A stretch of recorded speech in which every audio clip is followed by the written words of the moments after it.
Welcome back to One Comic Book Day, where we're covering Superboy issue 11 and the first story, The Town That Was Out of This World, which sounds a lot more impressive than what the story is actually going to be about. Especially from that title, and when you see where the story is going, you think Superboy is just going to lift Smallville out into the atmosphere or something, take Smallville from the Earth and put it on a different planet.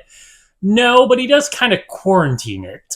This is a Lana Lang story who has sort of replaced Humpty Dumpty as getting a story every issue, but Humpty Dumpty's not really fully gone yet. We'll be seeing quite a lot of him still. If you forgot, Lana is sort of his love interest when he's a Superboy, but she's essentially taking over Lois's role in Superboy, as in we don't have that Lois character. She's trying to prove Clark Kent is Superboy. That is her main thing, which is what Lois sort of became as we got into the 1950s, constantly trying to prove that Clark Kent is Superman.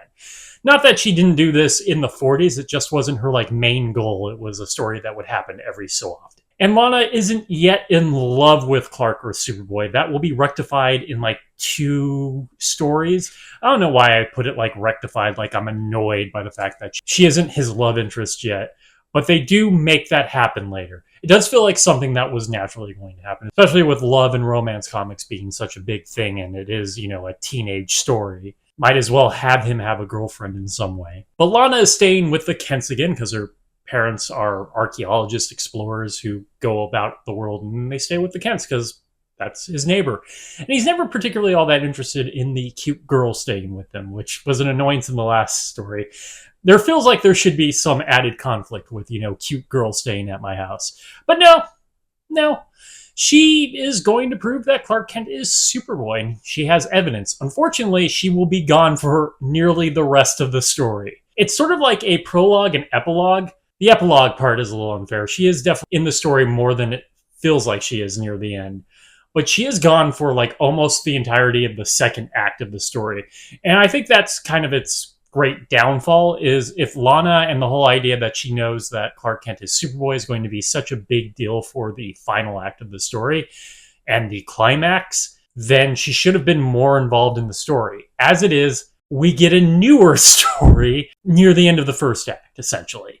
There are 2 criminals who have stolen this metal formula. It eats through metal, essentially. It's a gas that eats through metal. And it's so dangerous that Superboy has to essentially quarantine Smallville to keep them from leaving. So he comes up with creative ways to keep people from getting out of Smallville, like a weird magnet thing that stops cars that's driving under the bridge out of town, or he's causing massive tornadoes and fog to keep airplanes from leaving.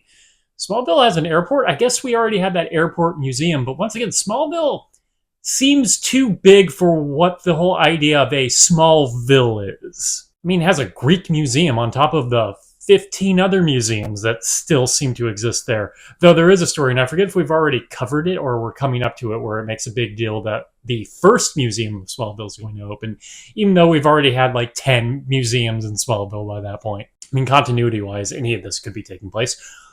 Or they just don't care. The caring part seems the most likely of the solutions. But they're trying to get out, and it's annoyance. And hey, the pacing's actually pretty good on this, which is saying something for Superboy, which is constantly bogged down by just being overwritten or repetitiveness of the action. At least all the action scenes of him setting up ways for them to leave are different and a little more involved than usual.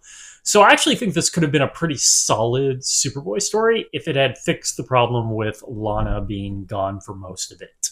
But Lana does eventually come back as the criminals know that she knows who Superboy is, and she threatens to release his secret identity unless she lets them all go. Joke's on them, they had no plan to deal with Superboy's superpowers, and he easily defeats them. Climaxes in a 50s and 40s Superman-Superboy story. They legitimately have nothing prepared for him having superpowers. It's really quite galling how often that happens, or how often super ventriloquism works.